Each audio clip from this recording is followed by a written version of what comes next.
Hi, I'm Damon Collingsworth here at California Carnivores, and if you follow me at all, most of you probably know that I've been suffering from pink fever pretty hard lately. It's kind of a problem. You can see a lot of butterworts here. So Danielle has been doing a great job talking about dormancy for other plants, but she asked me to talk about my current obsession, the Pinguicula. So we're going to start with the butterworts that actually go dormant, and those we call temperate butterworts. So this is grandiflora, Pinguicula grandiflora here. You can see it's had these wide sticky leaves over the spring and summer for catching bugs, and now it has like a little belly button there where its growth point used to be. And if you could get down in there, you probably won't be able to. Yeah, there you go. There's what we call a Hibernacula, which basically just means little dormant thing. And they'll eventually lose all of these brown leaves like this hybrid here has. This is Macroceras by grandiflora. It's a hybrid that I did. But they've already lost all their old carnivorous leaves and are just down to these tiny little Hibernacula to survive through the winter. One cool thing, well, you don't really do anything different with them. You just leave them sitting in the water. It's good if they can get really cold. Here in California, we have some trouble growing temperate butterworts because we don't really get the cool winters that they need, because these, temperate ones grow in places like Alaska and Ireland and places that get a lot colder than we do here. But you want to get them really cold, keep them setting in the water. A cool thing is a large Hibernacula will almost always make tiny little ones off to the side, and you can carefully in the winter go and pull those tiny ones away, and every new little one will turn into a new plant. That's basically temperate ones. I don't think there's much else to say about that.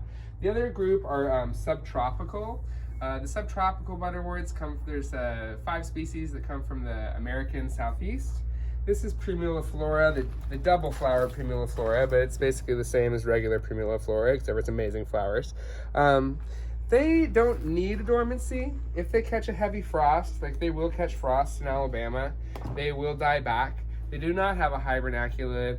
They kind of, their petioles become kind of fleshy and thick, and most of the leaves will burn away in the frost, and they'll kind of reduce down to those kind of fleshy petioles. And they can look really rough if they're outside in the cold, but Lutea does that, Planifolia does that. Most of them can take some cold. We can keep them pretty wet, and they'll come back in the spring if everything goes well. And then we should talk about what's really my favorite, really where most of my obsession lies, and that's with the Mexican butterworts. Those are all ones from Mexico and South America, and that's what we mostly focus on here. So Peter would be the first one to tell you that Mexican butterworts don't have a dormancy. They have a succulent growth period.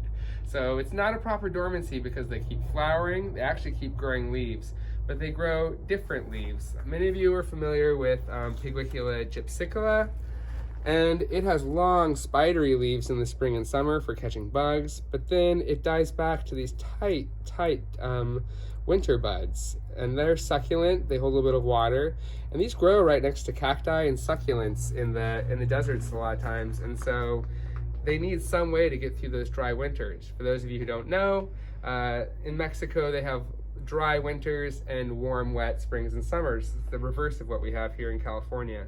So when your Mexican butterworts do this, we dry them out. And people ask me, when do you do that? When do I get them wet again? And I just follow their lead. They're all from different places. They're all going to do different things at different times.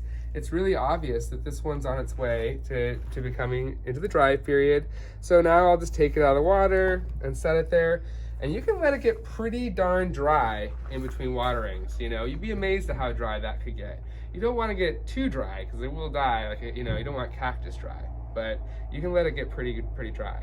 Now, like I mentioned, they come from all over Mexico. And so some of them, like this one goes real dormant. Here's another example. You can't even see that one. This is Hetero Phyla. It makes like a bulb so tight, it looks like a little onion. You don't even know that plant exists until it grows in the spring. Those ones want to be very dry. But then if you come on down here, there's gonna be other ones. Oh, where's a good example? We should have planned this first. These ones here, you can see, they're starting to get succulent rosettes. What is this? This is Rectifolia by Ellersay. That's a cross that I did. They're starting to get little succulent leaves, and they want to be a little drier, but probably not as dry as those other ones. And then all the way down here, you even keep them on this end, so it's easy to keep track of.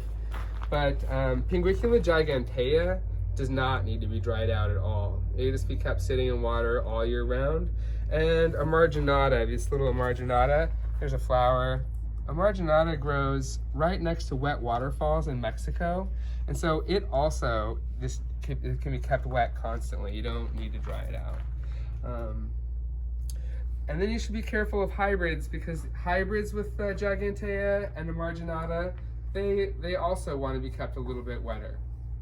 But all the other ones, they like a drier period. And I think that's about all you have to know about what to do with your butterworts over the winter. And if you don't grow any already, you should go to our webpage right now and indulge your crazy pink fever, because it's hideously contagious.